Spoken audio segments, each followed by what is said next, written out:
నమస్తే. కథ వినండికి స్వాగతం. మనం ఈరోజు మజ్జి భారతి గారు రాసిన 'నమ్మకం' అనే కథను విందాం. శైలజ వెనకే అడుగులు వేస్తున్న గోపీకృష్ణకు ఆమెను చూస్తుంటే మనసులో చిన్న అనుమానం కలిగింది. అవును, శైలజ గాని తనకు పడిపోయిందా? అందుకే అమ్మతో నిజం చెప్పలేదా? ఈ ఆలోచన రాగానే గోపీకృష్ణ ఛాతీ మరింత విశాలమైపోయింది. భుజాలు మరో 2 ఇంచులు వెడల్పయ్యాయి. వెన్నెపూసను సవరించుకుని మరింత నిటారుగా నడవడం మొదలుపెట్టాడు.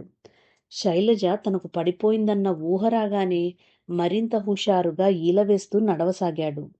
గంట కిందట శైలజ ఎక్కడ నిజం చెప్పేస్తుందోనని ఎంత భయపడిపోయాడు తాను. ఏమీ చెప్పలేదంటే తనంటే చాలా ఇష్టమై ఉండి ఉంటుంది.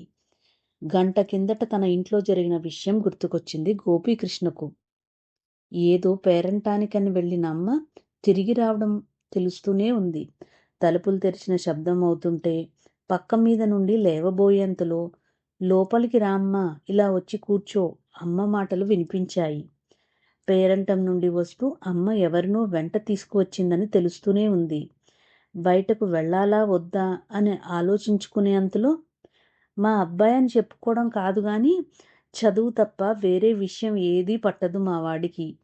ఏ సంవత్సరం చదువుతున్నాడంటే అవేవీ నాకు తెలియదు గాని కిందటేడు కాక ఆ కిందటేడు వైజాగ్లోనే జాయిన్ అయ్యాడు. అంటే ఇప్పటికి 2 ఏళ్ళయింది. ఎప్పుడు క్లాస్ ఫస్ట్ వాడిదేనటమ్మా. అందరూ కులుకుంటారటమ్మా వీడిని చూసి. మాస్టర్లు కూడా ఎప్పుడూ వాణ్ణే పొగుడుతూ ఉంటారట. మాస్టర్ల దిష్టే నాకు కొట్టేటట్టు ఉందమ్మా అని అప్పుడప్పుడు సరదాగా పరాచకాలాడుతూ ఉంటాడు. ఏమిటో వాళ్ళ నాన్నగారు ఉండి ఉంటే వాడిని చూసుకుని ఎంత ముచ్చట పడిపోయేవారో. మాకు ఆ అదృష్టం లేదు. ఆయన పోయినప్పటి నుండి వాడిని చూసుకుని బతుకుతున్నాను. వాడు నా ఆశలను నిలబెట్టి బాగా చదువుకుంటున్నాడు. మరొక 3 ఏళ్లలో వాడి చదువు పూర్తయిపోయి డాక్టర్గా ఉద్యోగంలో చేరిపోతే నాకు అంతకన్నా కావాల్సిందేముంది? అసలు వాడికి ఆ డాక్టరీలో సీటు వచ్చినప్పుడు ఊరంతా పొగిడేశారమ్మా. పోనీలే, నీ కష్టాలన్నీ తీరిపోయాయని అందరూ అన్నారు. అందుకే ఎంత కష్టమైనా ఎంత డబ్బైనా వాడిని చదివించుకుంటున్నాను. అమ్మ మాటలు వినిపిస్తున్నాయి. ఎవరు ఇంటికి వచ్చినా వాళ్లకు నా గురించి పొగుడుతూ చెప్పడం అమ్మకు చాలా ఇష్టం. మరి నేను ఇచ్చిన బిల్డప్ అటువంటిది. మరి నన్ను బాగా పొగిడించుకున్నాక అప్పుడు అమ్మ, బాబూ ఇలా రా నాన్న ఒకసారి అని అమ్మ చేత పిలిపించుకుని అప్పుడు ముందు గదిలో గ్రాండ్ ఎంట్రీ ఇవ్వడం అంటే నాకు మహా సరదా. ఆ వచ్చిన వాళ్ళు, అబ్బా డాక్టర్ చదువు చదువుతున్నావా బాబు, ఎంతో తెలివైన వాళ్ళకు గాని వైజాగ్లో సీట్ రాదట. మీ అమ్మ అదృష్టవంతురాలు. కొంచెం మా పిల్లవాడికి ఎలా చదవాలో చెప్పు బాబు, వాణ్ణి డాక్టర్ చేయించుదామనుకుంటున్నాం అని మనతో బతిమాలాడుతున్నట్లు మాట్లాడుతుంటే ఆ ఎంజాయ్మెంటే వేరు. ఒక్కొక్కసారి ఆ వచ్చిన వాళ్ళల్లో అమ్మాయిలు కూడా ఉంటుంటారు. వాళ్ళు మన వంక హీరో వర్షిప్తో అడ్మైరింగ్గా చూస్తుంటే ఆ థ్రిల్లే వేరు. నేను ఈ థ్రిల్లులు మిస్ అవ్వడానికి ఇష్టపడను. అందుకే అమ్మ పిలిచిన వెంటనే ముందు గదిలోంచి వెళ్లకుండా నిద్రపోయినట్లు నటిస్తాను. అప్పుడు మా అమ్మ, పాపం రాత్రంతా చదువుకుంటూనే ఉన్నాడు బిడ్డ. రాత్రి అసలు పడుకున్నాడో లేదో, ఇప్పుడు నిద్ర కొరిగిపోయాడు అంటూ నా గురించి వచ్చిన వాళ్లకు మరింత పొగుడుతూ చెప్తుంది. ఆఖరికి నెమ్మదిగా నన్ను నిద్రలేపడానికి ప్రయత్నిస్తుంది. నేనేమో కళ్ళు నిలుముకుంటూ అప్పుడే లేచినట్లు ఏంటమ్మా అని అమాయకంగా అడుగుతాను. అప్పుడు ఆ వచ్చిన వాళ్ళ గురించి నా చుట్టరికం ఏదో చెప్పి, నిన్ను ఒకసారి చూస్తానంటే వాళ్ళని తీసుకొచ్చానురా గోపి, ఒకసారి కనిపించి వెళ్ళిపో అని బతిమాలాడినట్లు అడుగుతుంది. అప్పుడు తాను అమాయకంగా ఎంతో విధేయుడిలాగా అలాగేనమ్మా అంటూ ఆ ముందు గదిలోకి వెళ్ళి వారి ముందు దర్జాగా కూర్చుంటాను. మరి కాసేపు అమ్మ చేత పొగిడించుకుందామా అని దుప్పటి మొహం మీదకు లాక్కుని అమ్మ మాటలు వింటున్నాను. వాడి కాలేజ్లోనే చదువుతున్నానన్నావు, నువ్వే సంవత్సరం జాయిన్ అయ్యావమ్మా? అమ్మ మాటలు. మా కాలేజ్ అమ్మాయా? కొంప మునిగిపోయింది. నేను కిందటేడు జాయిన్ అయ్యానండి. అయితే మా వాడి తర్వాతే జాయిన్ అయ్యావు. వాడి తర్వాత క్లాస్ అన్నమాట నీది. మా వాడి పేరు గోపి, నీకు తెలిసే ఉంటుంది అంది అమ్మ. మా సీనియర్ల పేర్లు మాకంతగా తెలియవండి. మా క్లాస్ వాళ్ళే తెలుస్తారు మాకు ఆ అమ్మాయి మాటలు. పోనీలే ఇప్పుడు తెలుసుకుందువు గాని. నిన్ను ఇంటికి కూడా పిలవకపోతే అదేమిటమ్మా? మన ఊరు చుట్టం చూపుగా వచ్చిన మా కాలేజీ అమ్మాయిని మన ఇంటికి కూడా పిలవవా? అని నన్ను దెబ్బలాడతాడమ్మా. వాడికి మర్యాదలవి చాలా ఎక్కువ.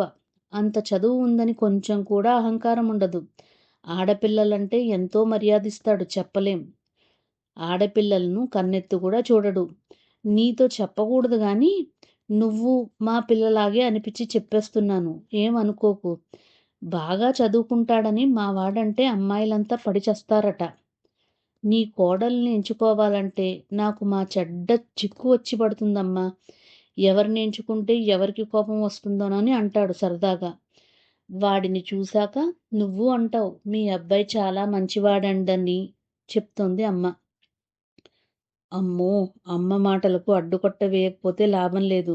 ఇంకా ఎన్ని చెప్తుందో నా గురించి. నేనంటే తెలియని వారి దగ్గర నా గురించి ఎన్నైనా చెప్పుకోవచ్చు. మా కాలేజీ అమ్మాయి అంటే కిందటి సంవత్సరమే జాయిన్ అయిందంటే అమ్మో! మన పరువు బజార్న పడిపోతుంది. అలాగని ముందు గదిలోకి వెళ్ళి ఆ అమ్మాయి ఎవరో ఆమెకు ముఖం చూపించలేడు. ఇక్కడి నుండి పారిపోదామనుకుంటే ముందు గదిలోకి తప్పించి వేరే దారి లేదు. భగవంతుడా ఏది దారి అని అనుకుంటుండగానే నాన్న గోపి లేచే ఉన్నావా?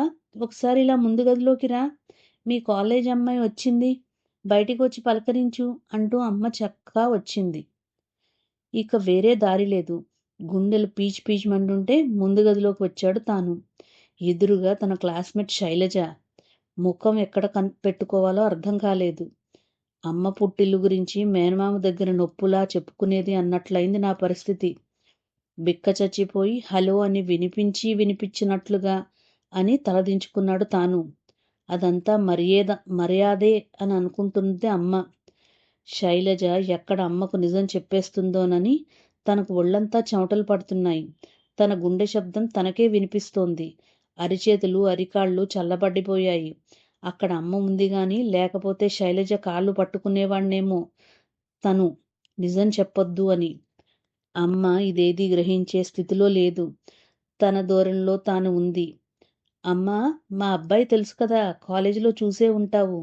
బాగా చదువుకుంటాడు కదా, చాలా మంచివాడు కదా, అందరూ మెచ్చుకుంటారు కదా అమాయకంగా అడుగుతోంది అమ్మ. అవునండి, మీరన్నది నిజమే. తన వంక ఒక చూపు చూసి అంది శైలజ. ఆమె అలా అంటుందని ఎక్స్పెక్ట్ చేయలేదు తాను. ఆమె మాటతో 1000 ఏనుగుల బలం వచ్చినట్లయింది తనకు. జరిగిందంతా గుర్తుకు వచ్చింది గోపీకృష్ణకు. తన పక్కనే నడుస్తున్న శైలజ వైపు చూశాడు. ఆమె తల తిప్పకుండా ముందుకే చూస్తూ నడుస్తోంది. తన గురించి నిజం చెప్పలేదంటే ఆమె తనకు నిజంగా పడిపోయే ఉంటుంది. చదవడన్న మాటే గాని తనకేం తక్కువ? తెల్లగా పొడువుగా ఉంటాడు. ఇంకేం కావాలి అమ్మాయిలు ప్రేమించడానికి? ఈ ఆలోచన రాగానే ధైర్యంగా శైలజ వైపు తిరిగి చాలా థ్యాంక్స్ అండి, నా పరువు నిలబెట్టారు అన్నాడు హుషారుగా. గోపీకృష్ణ మాటలు విన్న శైలజకు గత 2 గంటల నుండి జరిగిన విషయమంతా కళ్ళ ముందు కదలాడింది. వదిన వాళ్ళ అన్నయ్య భార్య సీమంతానికి అమ్మ రావడం కుదరక ఎవరూ వెళ్ళకపోతే బాగుండదని తనను పంపించింది. ఫంక్షన్ అటెండ్ అయ్యి వెంటనే వచ్చేదుగాని అంటూ. అక్కడ తను మెడిసిన్ చదువుతున్నానని తెలిసి ఇదిగో గోపీకృష్ణ వాళ్ళ అమ్మగారు బలవంతాన ఇంటికి తీసుకొచ్చారు. వాళ్ళింట్లో చూసే వరకు ఆ గోపీకృష్ణ ఎవరో తెలియదు తనకు జస్ట్ సీనియర్ అయి బాగా చదువుకున్న అబ్బాయి ఎవరో తనకు తెలియకపోవడమేమిటి అని ఎంత ఆలోచించింది తాను. ఎందుకంటే కాలేజీలో బాగా చదువుతున్న వాళ్ళంటే అందరికీ తెలుస్తారు. వాళ్ళ అమ్మగారి మాటలు విని ఎవరబ్బా అంత బాగా చదువుతున్న తను, అమ్మాయిలందరూ అంత పడి చచ్చిపోయేవాడు, అందగాడు అని బుర్ర బదలు కొట్టుకుంది. చూస్తే ఇదిగో ఈ దరిద్రుడు. ఆ అబ్బాయిని కృష్ణ అని కాలేజీలో పిలుస్తారందరూ. గొప్పల కోసం క్రిష్ అని కూడా పిలవమంటాడట అందరినీ.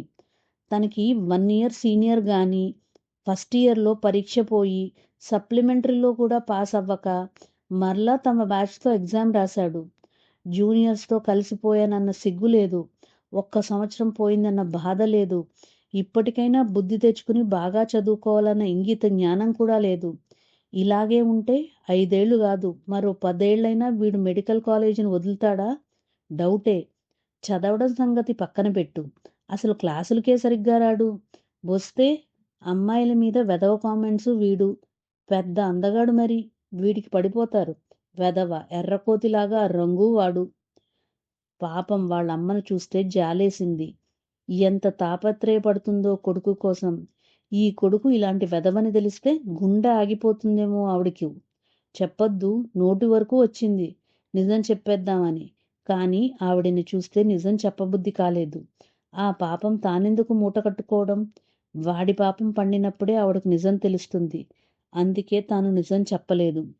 తనకు సమాధానం చెప్పకుండా ఆలోచనలో మునిగిపోయిన శైలజను చూసి సిగ్గుతో తనకు సమాధానం చెప్పడం లేదననుకున్న గోపీకృష్ణ, థ్యాంక్స్ అండి, నా పరువు కాపాడారు మా అమ్మ దగ్గర. శైలజకు దగ్గరగా జరుగుతూ అన్నాడు మరొక్కసారి. ఆ మాటలకు చివ్వున తలెత్తి చూసింది శైలజ. మీ పరువు కాపాడ్డానికి నేనబద్ధం చెప్పలేదు. మీ మీద మీ అమ్మగారికున్న నమ్మకం వమ్ము చేయడం ఇష్టం లేక నిజం చెప్పలేదు. మీ అమ్మగారు మీ మీద పెట్టుకున్న నమ్మకాన్ని ఒక అబద్ధం చెప్పి నేను నిలబెట్టాను.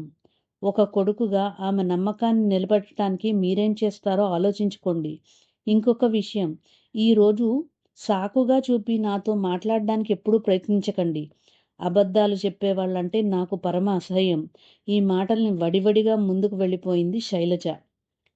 ఆమె మాటలకు నిశ్చేష్టుడైపోయాడు గోపీకృష్ణ. ఊహించని పరిణామమది. ఇంటికి వచ్చాడే గాని గోపీకృష్ణ మనసు అల్లుకల్లోలంగా ఉంది. మీ పరువు కాపాడడానికి నేను అబద్ధం చెప్పలేదు. మీ మీద మీ అమ్మగారికున్న నమ్మకం వమ్ము చేయడం ఇష్టం లేక నిజం చెప్పలేదు. ఒక అబద్ధం చెప్పి మీ అమ్మగారికి మీ మీదున్న నమ్మకాన్ని నిలబెట్టాను. నన్ను చూసినప్పుడల్లా ఈ విషయం గుర్తుపెట్టుకోండి అన్న శైలజ మాటలే మాటిమాటికి వినిపిస్తున్నాయి. భోంచేస్తున్నా, పడుకుంటున్నా, ఏమి చేస్తున్నా అవే మాటలు చెవుల్లో గింగురుమంటున్నాయి. మీ గురించి కాదు, మీ అమ్మగారి గురించి, తనకు సంబంధం లేని వ్యక్తిని తొలిసారి, అదే చివరిసారి కూడా కావచ్చు, కలిసిన వ్యక్తి గురించే శైలజ ఇంత ఆలోచించినప్పుడు, అమ్మ రక్తమాంసాలతో తయారైన తాను ఏ రోజు అమ్మ గురించి ఆలోచించలేదెందుకని? ఈరోజు అమ్మకు తను ఏమిటోనన్న నిజం తెలిసిపోతుందేమోనన్న ఎంత భయపడ్డాడు. ఈ రోజులాంటి పరిస్థితి ఎప్పుడైనా రావచ్చు కదా. అందరూ శైలజ లాంటి వాళ్లే ఉండాలని ఏముంది? తనలాంటి వాళ్ళు కూడా ఉంటారు కదా. నిజం ఎప్పటికీ దాగి ఉంటుందని ఎలా అనుకున్నాడు తాను? ఏ రోజైనా అమ్మకు నిజం తెలిస్తే ఆ రోజు పరిస్థితి ఏమిటి? ఈ ఆలోచన తనకెందుకు ఎప్పుడూ రాలేదు? ఆలోచనలతో బుర్ర గిర్రును తిరిగిపోతుంది గోపీకృష్ణకు. పడుకోనైనా, రాత్రి మరీ ఎక్కువసేపు చదవద్దు, నిద్ర పట్టక దొర్లుతున్న గోపీకృష్ణను చూసి అంది వాళ్ళమ్మ. ఎప్పుడూ అయితే అటువంటి మాటలు విని ముసిముసిల నవ్వులు నవ్వుకునేవాడు. అమ్మని ఎలా బోల్తా కొట్టిస్తోనాని అనుకుంటూ. ఇప్పుడు ఆ మాట గుండెల్లో బాకుల్లా గుచ్చుకుని బాధపెడుతోంది. అమ్మ నమ్మకాన్ని తూట్లు పొడుస్తున్నావా అంటూ. చిన్ననాటి తన ఫ్రెండ్ రాజు మాటలు పదే పదే గుర్తుకొస్తున్నాయి. చిన్నప్పటి నుండి నిన్ను మీ అమ్మ ఎంత కష్టపడి పెంచిందో నాకు తెలుసు. నీ అంతట నువ్వు మెడిసిన్ ఎంట్రన్స్లో సీటు రాదని నీకు తెలుసు. అందుకే తప్పు అయినా ఎంట్రన్స్ ఎగ్జామ్లో నీకు హెల్ప్ చేశాను. సీటు వచ్చాక కష్టపడి చదివితే మీ కష్టాలు గట్టెక్కుతాయని అనుకున్నాను. కానీ నువ్విలా చదవకుండా ఆడపిల్లలకు సైటు కొడుతూ మీ అమ్మకు అబద్ధాలు చెప్తూ తిరుగుతా ఉన్నావని తెలిస్తే ఆ రోజు ఎగ్జామ్లో హెల్ప్ చేసేవాడినే కాదు. నువ్వు ఒకప్పుడు నా ఫ్రెండ్వని చెప్పుకోవడానికే సిగ్గుపడుతున్నాను. నువ్విలాగే ఉంటే డాక్టర్వి కాదు కదా, నర్స్ అవ్వడానికి కూడా పనికిరావు. ఆలోచించుకో. వాడిప్పుడు 3rd ఇయర్కి వచ్చాడు. తానేమో ఇంకా 2nd ఇయర్లోనే ఉన్నాడు. ఇప్పటికైనా చదువు మీద శ్రద్ధ పెట్టకపోతే అదే సంవత్సరంలో ఎన్నాళ్ళు ఉంటాడో తనకే తెలియదు. తన తల్లి కష్టపడుతుందని వాడికి సానుభూతి ఉంది. మరి తనకెందుకు ఉండటం లేదు? అనర్హుడని అందలమెక్కిస్తే ఇలాగే ఉంటుంది కాబోలు. అది తన ప్రతిభ కాకపోయినా మెడిసిన్ సీట్ రాగానే తన కళ్ళు నెత్తికెక్కాయి. వచ్చిన అవకాశాన్ని నిలుపుకోలేకపోతున్నాడు తాను. తనకు నచ్చచెప్పడానికి ప్రయత్నం చేసి విసిగిపోయి తనతో మాట్లాడడం కూడా మానుకున్నాడు రాజు. ఒక పక్క రాజా మాటలు, ఇంకొక పక్క శైలజ మాటలు శైలజ తన వంక చూసిన చూపు, ఆ చూపు తనకు బాకులాగా గుచ్చుకుంటోంది. గోపి మనసులో అంతర్మదనం మొదలైంది. నేను మారాలి, కష్టపడి చదివి ఇక నుంచి ప్రతి ఎగ్జామ్లో పాస్ అవ్వాలి. నేను తెలివైన వాడినేనని నమ్మకాన్ని నిలబెట్టాలి. నా భవిష్యత్తును నేను నిలుపుకోవాలి. అమ్మ నమ్మకాన్ని వమ్ము కానియ్యను. బాగా చదువుకుంటాను. అమ్మకు మంచి పేరు తీసుకొస్తాను. మనసులోనే గట్టిగా నిశ్చయించుకున్నాడు గోపీకృష్ణ. ఆ ఆలోచన రావడంతోనే మనసు తేలికగా అనిపించింది గోపీకృష్ణకు. కథ సమాప్తం.